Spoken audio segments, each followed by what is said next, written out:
J'ai eu la chance d'être invité dans le magazine de la santé en direct sur France 5 pour parler de mon éco-anxiété à 500 000 téléspectateurs. Voici l'émission. Bienvenue dans Soif de Sens, des histoires d'humains qui changent le monde. Aujourd'hui, épisode spécial car je vous diffuse l'émission du magazine de la santé où je suis passé pour parler d'éco-anxiété et je viens de publier en même temps là un deuxième podcast où je vous débriefe ce qui m'a plu, ce qui m'a beaucoup moins plu aussi, pourquoi j'étais en colère ou frustré, vous raconter les coulisses quoi. Je vous en dis pas plus, bonne émission. Allez Jimmy, vous m'aidez à rempoter cet olivier s'il vous plaît. J'adore jardiner. Ce truc, c'est un olivier quand même. Hein. Il est beau, hein. Attention. Alors, J'en mets un peu partout. C'est effectivement une très bonne initiative parce que tous ces gestes qui sont positifs, qui font du bien à la nature, à la terre, c'est très bon pour les éco-anxieux. On va parler d'eux aujourd'hui, tout de suite. Je me sens mieux déjà. Ah ouais.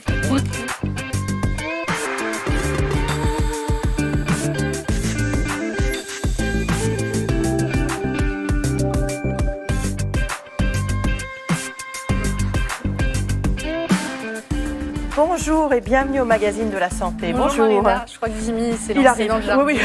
Dès qu'il aura planté, il arrive. Termine de rempoter. Allez-y, c'est bien. Lundi dernier, le GIEC, le groupe d'experts intergouvernemental sur l'évolution du climat, publiait la synthèse de 8 années de travaux. Et les scientifiques sont catégoriques, les activités humaines ont provoqué le réchauffement climatique. Les canicules, sécheresses ou pluies diluviennes sont devenues plus fréquentes et intenses et la fonte des glaciers s'accélère. Face à ce monde qui change, est apparu un trouble psychologique, l'éco-anxiété. Faut-il ou non parler de maladie? Quels sont les symptômes? Que faire pour apaiser ce mal-être? On va en parler avec Pierre Chevel, qui est un ancien éco-anxieux, et avec le professeur Antoine Pellissolo, qui est psychiatre. Voilà, c'est la fin de l'actualité. On vient à notre dossier consacré à l'éco-anxiété, nouveau mal dont tout le monde parle, pourtant encore inconnu il y a quelques années. C'est une angoisse en fait suscitée par les changements climatiques qui touchent particulièrement la jeune génération. Avant de répondre à vos questions, le point, c'est avec Minute Docteur. C'est quoi l'éco-anxiété ? Au siècle passé, les scénarios de fin du monde se jouaient sur grand écran. Ces dernières années, ils semblent de moins en moins irréalistes. Entre les rapports scientifiques alarmants et les catastrophes naturelles de plus en plus fréquentes et violentes. De quoi provoquer une vague d'éco-anxiété dans la société. Ce terme, apparu pour la première fois il y a 25 ans, évoque un sentiment d'inquiétude chronique suscité par la crise environnementale. Une angoisse rationnelle, car basée sur des faits réels, corroborés par les études scientifiques. Cette anxiété d'anticipation, ce stress pré-traumatique, comme évoqué par certains spécialistes, touche particulièrement la jeune génération. Selon une étude menée dans 10 pays dont la France, 45% des 16-25 ans souffrent d'éco-anxiété. Elle peut s'accompagner de troubles du sommeil et de comportements dépressifs. Toutefois, l'éco-anxiété n'est pas considérée comme une maladie mentale. Dans la même famille, un autre mal-être a fait son apparition ces dernières années, la solastalgie. C'est la détresse liée à la perte d'un environnement à cause du dérèglement climatique. Un sentiment de mal-être face à ce qui est déjà perdu, quand l'éco-anxiété traduit une peur de ce qui va arriver. Pour faire face à l'un comme à l'autre, quoi de mieux que de se tourner vers d'autres mouvements, l'action et l'éco-optimisme. On va parler bien sûr de l'action et de l'éco-optimisme. C'est important aussi d'être optimiste. On va en parler avec Pierre Chevel. Bonjour. Bonjour. Ancien éco-anxieux, créateur de la chaîne YouTube Soif de Sens. Et avec le professeur Antoine Pellissolo. Bonjour. Bonjour. Chef de service de psychiatrie au CHU Henri Mondor de Créteil. Auteur avec le docteur Céline Massini de ce livre Les émotions du dérèglement climatique. C'est chez Flammarion. Pierre, vous avez commencé à vous intéresser vraiment à l'environnement. C'était en 2018. Vous aviez 27 ans. Votre vision du monde a commencé à changer à ce moment-là? Oui, je pense que j'ai eu pas mal de déclics écolo, mais l'éco-anxiété... C'était pas un sujet important dans votre famille quand vous étiez enfant? Non, pas... non, enfin, mon père jardine, mais voilà, il n'y Oui. avait pas cette conscience écolo-là à cette époque. Et oui, je trouve que c'est surtout ça a basculé, une goutte d'eau, je trouve qui m'a fait basculer pendant un an, presque même d'éco-dépression, je dirais. Oui. Le jour où mon frère m'a offert un livre... Merci Benoît, qui s'appelle Manuel de transition, où vraiment j'ai percuté à quel point ça m'a pris à la gorge, l'urgence écolo et la fin du pétrole bon marché allait très concrètement affecter ma vie et celle des gens que j'aime avec ce que vous évoquiez, des pénuries d'eau, des conflits, des pandémies, et c'était avant le Covid. Et donc dans mon cas en tout cas, j'ai noté 3 principaux symptômes. Spoiler, beaucoup d'anxiété. Oui. Donc du jour au lendemain, voilà, très très peur du futur qui s'assombrit. J'arrivais plus du tout à me projeter dans le futur ou quoi. Je suis plutôt quelqu'un de joyeux et là, une immense tristesse vraiment qui me submergeait. Donc c'est vraiment un voile noir qui s'abat sur votre vie, même si de l'extérieur, rien n'a changé. Et du coup, ce raz-de-marée un peu émotionnel, de colère aussi, ça génère, en tout cas chez moi, à l'époque, 1000 questions existentielles de merde, mais du coup, quelles compétences j'ai, moi, pour me nourrir, me loger, me chauffer dans un monde qui s'effondre. Vous avez mis du temps à mettre un terme sur ce que vous aviez, un nom sur cette angoisse particulière, cette tristesse particulière?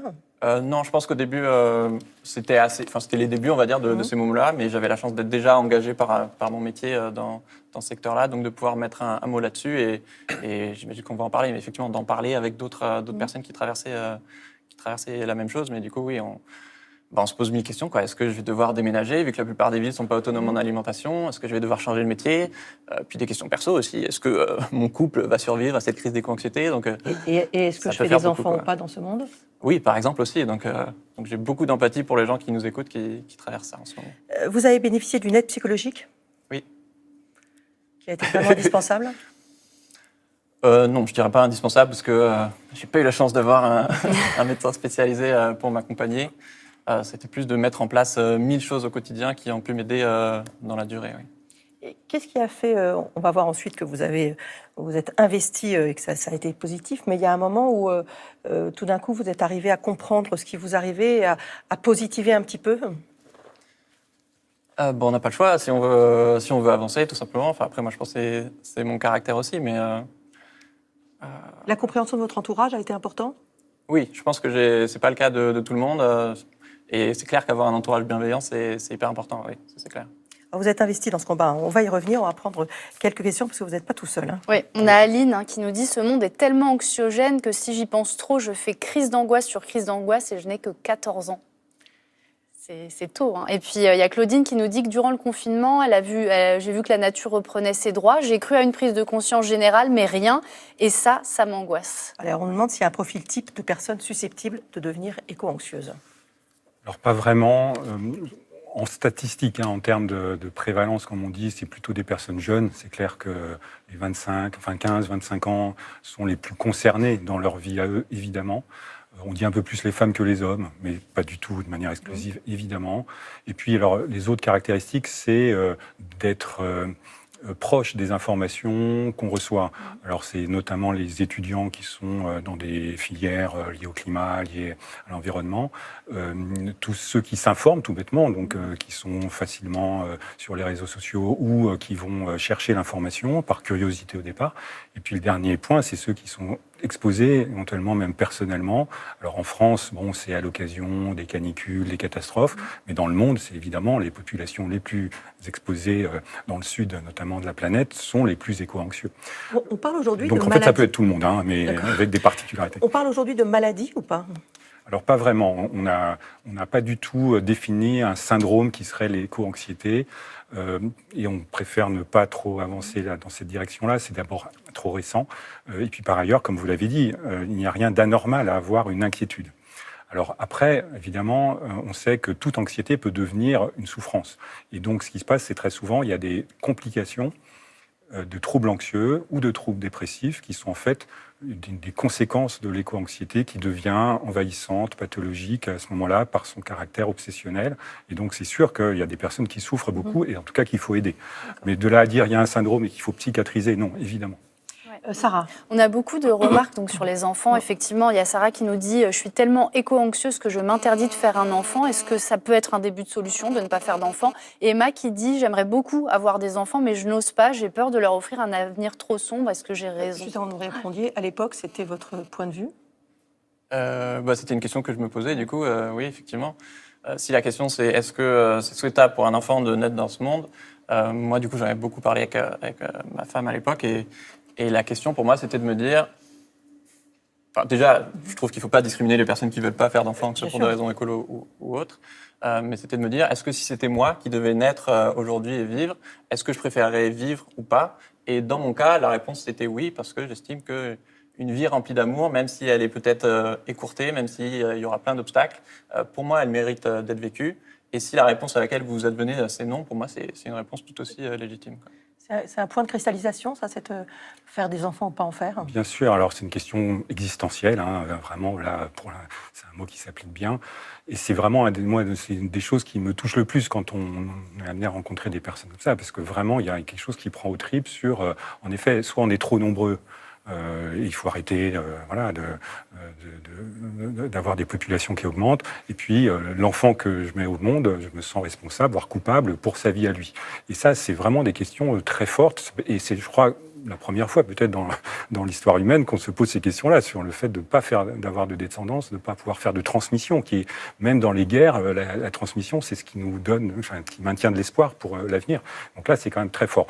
Alors, ça touche beaucoup, en effet, de jeunes qui se posent la question. Moi, j'ai vu même des jeunes qui allaient jusqu'à se faire stériliser. Enfin, j'ai vu une femme qui m'a dit, bon, voilà, c'est hors de question. Évidemment, ça reste un choix personnel et qui sera toujours remis en cause. Et j'espère que ceux qui disent à un moment donné, enfin j'espère, c'est pas un jugement de valeur, mais ça peut tout à fait évidemment évoluer dans le temps. Une question d'Emmanuel, elle nous dit « J'ai le sentiment de devenir de plus en plus exigeante avec l'eau, avec mes déchets, avec l'électricité. Est-ce que je deviens éco-anxieuse ?» Simplement lucide et responsable. Exactement, donc ce qu'on appelle l'éco-lucidité, on va dire. Il y a une prise de conscience. Voilà. Non, mais ces mots-là, on peut en créer beaucoup. Mais ça part toujours d'une prise de conscience. Donc on parlait tout à l'heure du déclic, qui est souvent très violent. C'est un choc, c'est confronté à ces images de choc, souvent par empathie avec les autres ou par une projection, les éléments scientifiques qui parfois vraiment créent une espèce de traumatisme sur le moment. Et puis après, une fois qu'on a cette prise de conscience, on ne revient pas en arrière. Ce qu'on dit en général, c'est que... alors on peut retourner dans le déni par moment, parce que c'est comme ça que ça fonctionne, on fait comme si ça n'existait pas. Mais une fois qu'on est passé dans le champ de la conscience, on va intégrer ça. Et très souvent, ça se fait, heureusement, de manière positive. On finit par sortir par le haut. Mais on passe par des étapes qui sont parfois très douloureuses.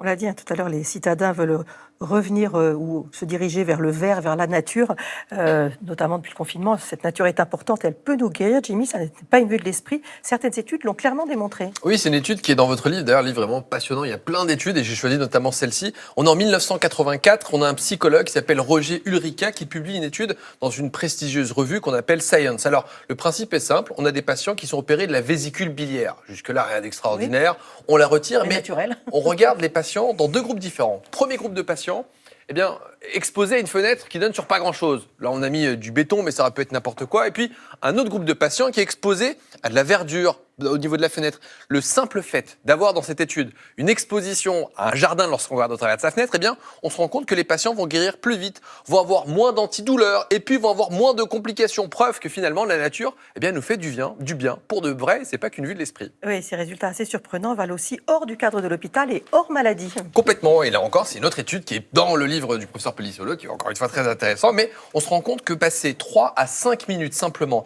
à regarder les fleurs, des arbres, de l'eau, eh bien ça contribue à réduire la colère, l'anxiété ou encore la douleur pour induire de la relaxation. Alors on le comprend assez bien, si jamais on diminue tous ces sentiments négatifs qu'on peut avoir, eh bien c'est une tension artérielle qui baisse, c'est une fréquence cardiaque qui baisse et potentiellement moins de maladies cardiovasculaires et ça va même plus loin puisque d'autres études ont montré que les étudiants qui travaillent à côté d'une fenêtre qui va donner sur la nature, quelle qu'elle soit, eh bien, ont de meilleures capacités de concentration que les étudiants qui ont un paysage urbain. Donc, finalement, quand on parle de l'air de la campagne, ce n'est pas une vue de l'esprit, encore une fois. On le disait, vous êtes investi avec des livres sur les réseaux en positivant. On va y venir dans un instant après ce reportage, parce qu'on a vu l'éco-anxiété touche beaucoup la jeune génération, mais même à un âge plus avancé, il peut y avoir une prise de conscience et de souffrance. On a rencontré Gilles qui a 57 ans dans le Rhône, qui est éco-anxieux depuis maintenant plus de 10 ans, mais qui parvient à calmer son trouble par l'action. C'est un reportage de Charles Bert, Franck Tusolini, Nathalie Vincenti. La nature, un endroit qui apaise Gilles, 57 ans. Il est ce qu'on appelle un éco-anxieux. Il a pris brutalement conscience des changements climatiques, non sans culpabilité. C'était il y a 10 ans. Les informations, elles vous arrivent en pleine figure et vous n'êtes pas prêt. Quand on fait un bilan de comment on a vécu pendant des années, je me suis aperçu que j'avais pollué sans savoir, sans réfléchir. Et donc ça a quand même développé un niveau très important d'anxiété. Moi, j'ai mis un petit moment à comprendre que d'être en colère, ça ne servait pas à grand-chose. C'est une énergie, mais pas forcément bonne à entretenir. Cette énergie, auparavant destructrice, Gilles l'utilise désormais pour changer les choses. Salut Benoît. Bonjour Gilles. Alors, tout va bien ici? Trop bien, on est super bien installés. Lui qui menait avant de gros projets immobiliers, a modifié sa façon de travailler. Bienvenue dans un écoquartier. Ici, Gilles a fait construire des maisons basse consommation, occupées par 17 personnes de toute génération. Qu'est-ce que vous avez installé là-bas? En fait, là-bas, c'est un compost, mais un compost pour les toilettes sèches. En manutention, c'est pas compliqué. Ça fait du très bon compost en 2 ans. Pour vivre ici, une seule condition. Tous doivent partager le même état d'esprit, être respectueux de l'environnement. Là, on a l'espace poule qu'on souhaite agrandir pour en accueillir 4 ou 5 de plus. Puis après, il y a un espace potager partagé. Voilà, puis là, souvent, pour vérifier que tout va bien aux côtés des poules, on a installé un peu un rituel café-poule. Donc après le repas, on vient manger, on prend un petit café et ça permet de voir que tout va bien. Voilà. En Rhône-Alpes, Gilles a développé une vingtaine d'habitats partagés comme celui-ci. C'est sa façon d'agir pour diminuer son anxiété. Merci, ouais. C'est dans le faire qu'on arrive à se ressourcer et à éviter justement de ruminer en disant voilà, que ça va mal et qu'on n'a pas de solution. Là aujourd'hui, pour moi, ça fait partie des solutions de créer des lieux de vie comme ça. Parmi les habitants, Karine, également éco-anxieuse. Grâce à ce projet, elle se sent entourée et comprise. Je garde quand même une anxiété sur ce qu'on va devenir, de ce que vont devenir aussi les enfants. Mais en même temps, on ne parle pas que de ça, on rigole, c'est la vie en fait. Et du coup, pour moi, c'est ça qui soutient aussi. Salut! Et toi, la dernière chose qui t'a mis en colère, qu'est-ce que c'était? Par rapport vraiment à l'environnement, parce que tout est interconnecté. Yvon de Marc Julliard est psychologue. Il reçoit de plus en plus d'éco-anxieux de tous âges dans son cabinet. C'est pas eux qui sont fous. C'est-à-dire que c'est pas quelque chose qu'on soigne, c'est une réaction normale. C'est normal d'être inquiet. Après, quand une espèce de rébellion sans fin s'installe, et là, ça va créer de la souffrance, ça va créer de la violence à l'intérieur des gens. Gilles le reconnaît. En plus de ses actions, s'il a pu s'en sortir, c'est aussi grâce à l'écoute de sa famille. Une façon d'évacuer son tourbillon d'émotions. Allez, sachez que Yvan Marc Julliard, que vous avez vu dans ce reportage, psychologue clinicien, a écrit ce livre « Éco-anxiété, mieux gérer ses émotions liées au dérèglement climatique ». C'est aux éditions La Plage. 2 témoignages de personnes un petit peu plus âgées que des tout jeunes. Tout à fait. On nous dit, j'ai 77 ans, je peux vous assurer que je me pose la question, ai-je bien fait d'avoir des enfants et j'ai honte face à mes petits-enfants. Et Rachel qui dit, j'ai 62 ans, je suis éco-anxieuse depuis les années 80, c'est-à-dire depuis les pluies acides et je n'ai pas voulu avoir d'enfants. Ça touche toutes les générations. Alors Pierre, je le disais, vous vous êtes investi avec des livres et sur les réseaux. Oui, tout à fait. Je n'avais pas compris que c'est la fin. Oui, moi, un des moyens de sortie, c'est effectivement l'action. Et moi, c'est comme ça notamment que j'ai décidé de lancer un podcast qui s'appelle Soif de sens, sur des histoires d'humains qui changent le monde. Voir des images. Parce que, effectivement, c'est une chose de déprimer, mais il y a un moment, on peut agir aussi, évidemment. Et donc, moi, je trouve qu'il y a des gens qui rayonnent. Et du coup, l'idée, c'est de raconter leurs histoires pour donner envie aux gens, à leur tour, de rayonner et d'incarner le changement. Et donc, chaque dimanche, je reçois un invité écolo, féministe ou solidaire pour aider les gens à trouver ce qui a du sens pour eux et se battre pour défendre la vie sur Terre. Et donc, très concrètement, par exemple, il y a eu Christophe André, le psychiatre, et puis il y avoir Camille Etienne, une militante écolo qui se bat contre Total en ce moment, ou Nantes de l'émission Nuit et culottée de vos confrères de France 5.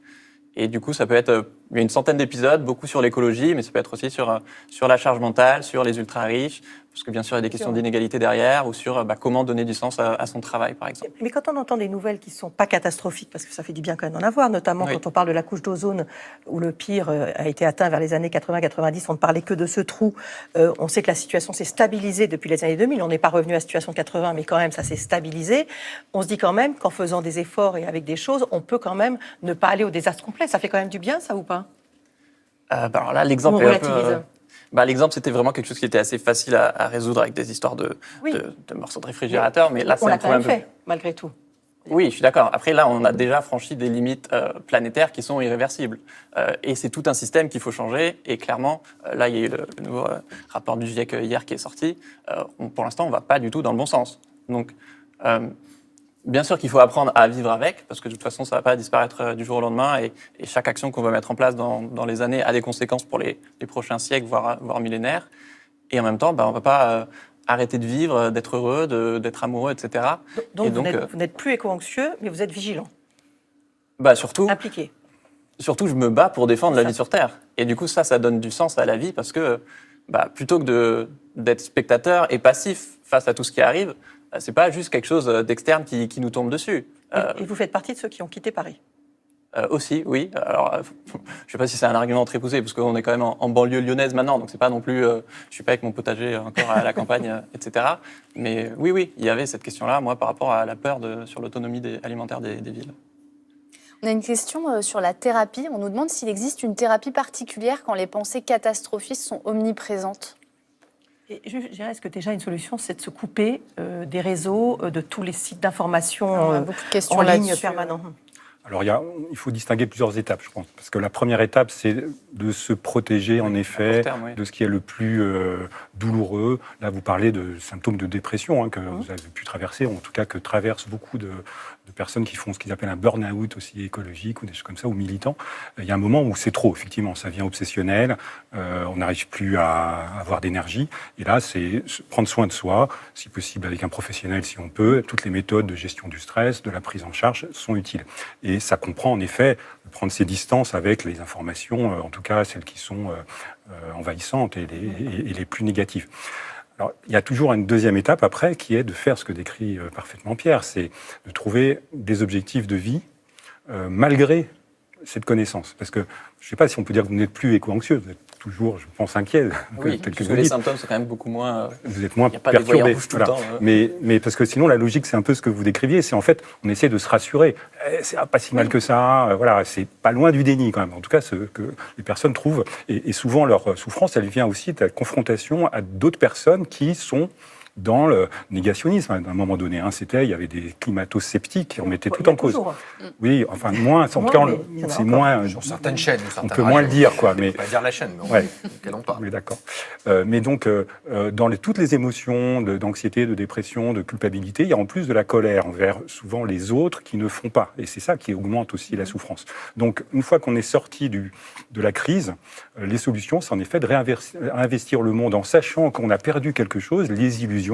C'est pour ça que nous, on considère souvent que cette trajectoire-là, c'est un peu comme un deuil. On a une perte qui est l'illusion d'un monde infini, du progrès, des technologies. Il y a encore des gens qui pensent qu'on va pouvoir faire baisser la température en envoyant des particules dans l'atmosphère. Bon, voilà. Et quand il y a une bonne nouvelle, par exemple hier au journal officiel, on a interdit l'épandage de certains pesticides dangereux à moins de 10 mètres des habitations. C'est une mesure concrète, même si elle n'est pas parfaite, ça reste une bonne nouvelle. Est-ce que ça peut contrebalancer le stress de l'éco-anxieux? On est encore dans le déni. Alors, après, c'est une question là qui reste très débattue, de savoir quel est l'avenir, en fait. Si vous regardez, en effet, les rapports du GIEC, il n'est pas très optimiste. Alors, évidemment, si on va dans le bon sens, on peut espérer que ça soit moins pire que le pire. Mais je pense que la personne éco-anxieuse, elle sera toujours dans l'idée que, de toute façon, il y a des choses qui sont foutues. Et c'est pas pour autant que la vie ne vaut pas la peine, exactement ce que vous dites. On peut être heureux, on peut construire un bonheur malgré ça.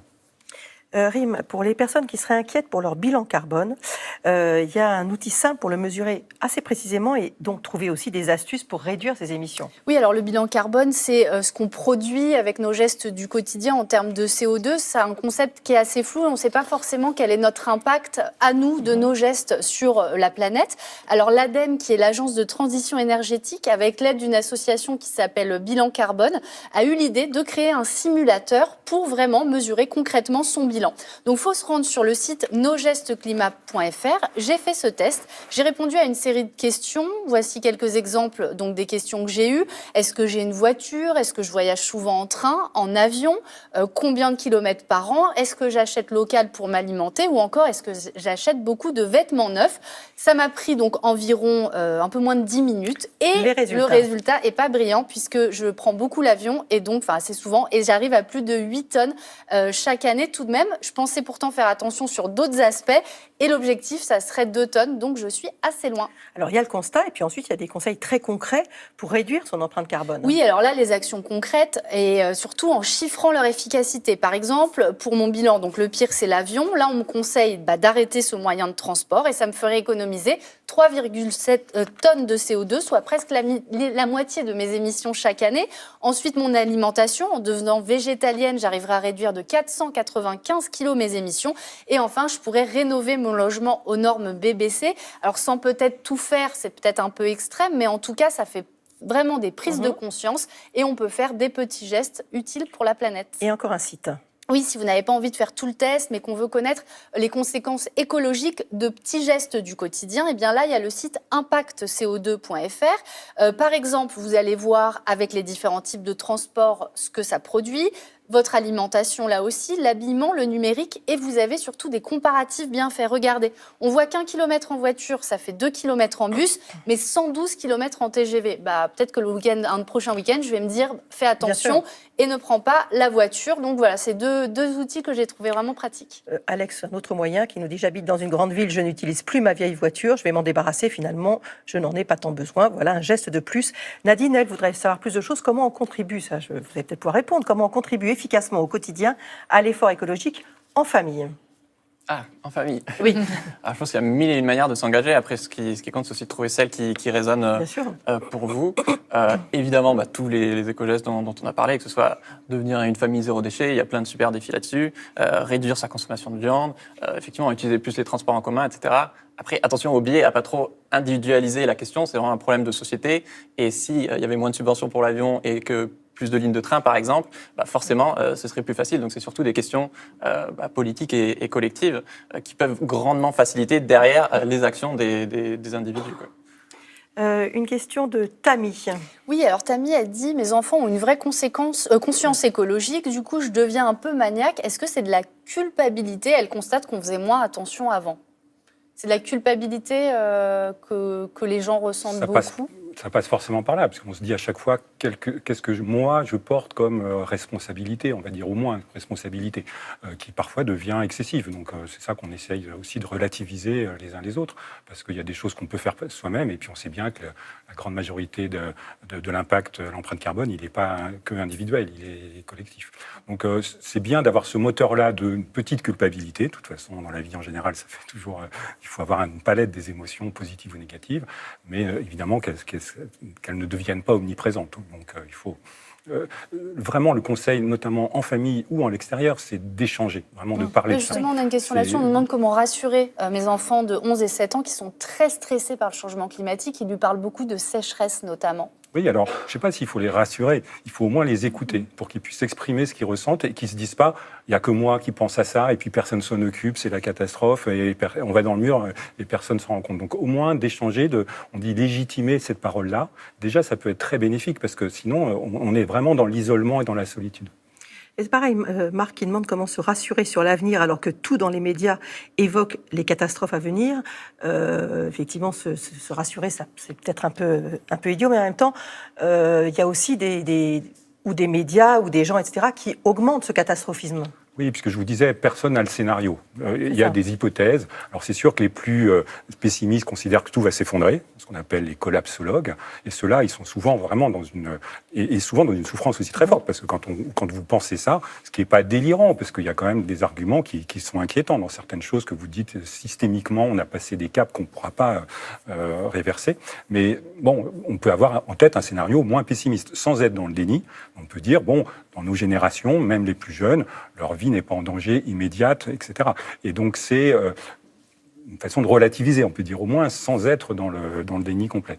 Et ça, c'est porteur, parce qu'on ne peut pas vivre sans être optimiste et sans avoir des objectifs de vie, évidemment, un peu plus joyeux.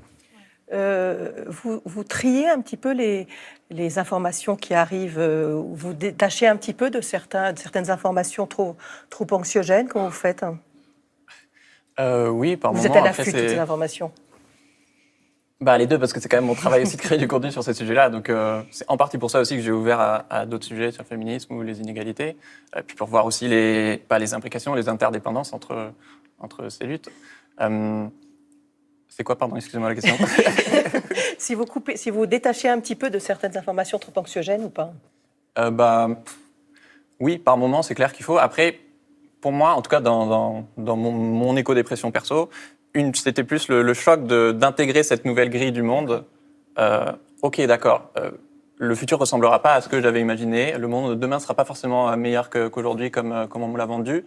Et intégrer que, oui, l'incertitude, ça fait partie de la vie. Et nous, on est, surtout dans nos sociétés, très contrôle fric et voilà, confortable. Oui, il y aura sûrement moins de confort. Oui, on risque de vivre des choses difficiles. Moi, une des choses qui m'a beaucoup aidé, c'était justement, j'avais très peur de, est-ce que je serais capable d'être heureux dans 10, 20, 30 ans, un peu comme cet enfant, parce qu'on se demande ce qui va se passer. Et j'avais vu cette phrase, le flou nourrit la peur. Et comme là, effectivement, on parle de quelque chose de très macro, où on peut très vite projeter nos propres inquiétudes dessus. Par exemple, du coup, j'étais là, ok, est-ce que vraiment je serais je serais forcément malheureux dans ce futur? En vrai, j'en sais rien. On va sûrement vivre des choses difficiles, oui, c'est clair, mais souffrir par anticipation, alors c'est plus facile à dire qu'à faire, mais c'est inutile en fait. Et deux, peut-être que justement, comme on va peut-être quitter son job qui n'a pas de sens, retrouver, mettre les mains dans la terre, il y aura plus de solidarité. Merci beaucoup. Je rappelle votre livre, professeur Antoine Pellissolo, Les émotions du dérèglement climatique, c'est chez Flammarion. Passez une très bonne après-midi. Au revoir. Voilà, j'espère que ça vous a plu et on se retrouve tout de suite pour débriefer cette expérience, pousser 2-3 coups de gueule. Donc vous avez juste à lancer l'épisode suivant ou précédent, je sais pas trop, de Soif de Sens. À tout de suite.